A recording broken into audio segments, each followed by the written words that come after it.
Welcome to another episode of Field Phone Ops. Today's episode, we're going to look at a Finnish field telephone, a PUTE P-1-1. So sit back and here we go.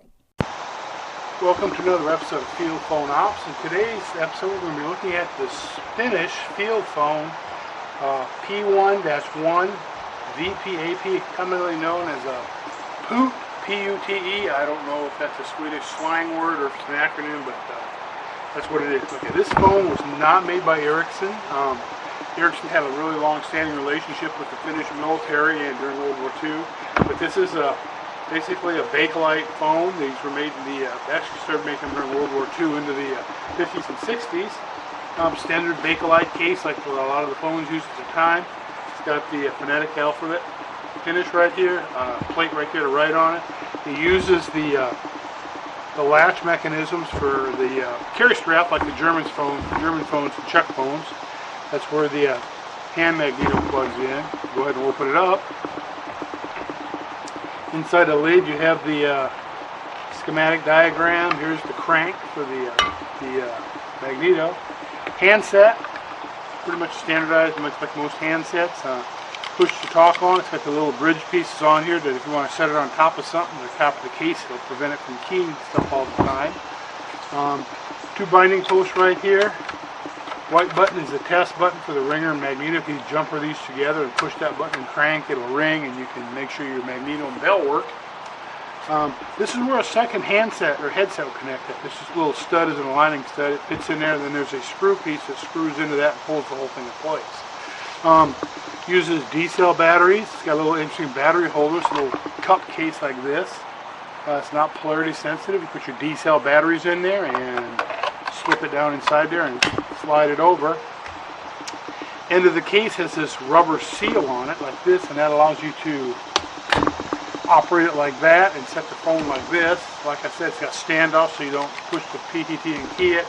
And it's got the hanger for hanging it off something. That's pretty much it. Like I said, these were manufactured in the 50s and 60s, and then they modified them in the 70s and 80s. This one was actually modified in 76. I'm not sure what the modifications are. I don't have any names on it, but whatever, they went through it and refreshed it basically. And then the last inspection date on this unit was 1970. These phones will operate in a local battery mode only. I'm thinking the range on this will probably be 10 to 15 miles, depending on your field wiring conditions. Okay, now we're going to go ahead and shut it down. I'm going to actually hook it up to a Swedish M37.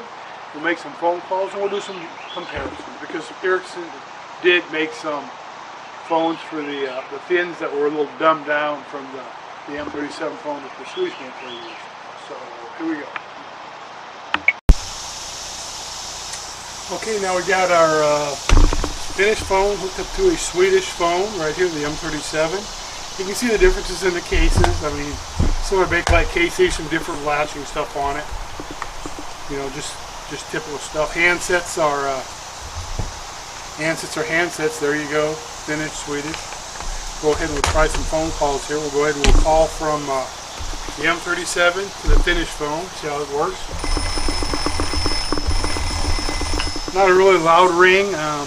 I don't know, there's not a ringer adjustment on it, so I'm wondering if there's a way to go in there and, you know, lots of times on these phones they would pat cloth or cotton or paper or something around the ringer to dull it down so you didn't hear it. Let's go ahead and do an audio check.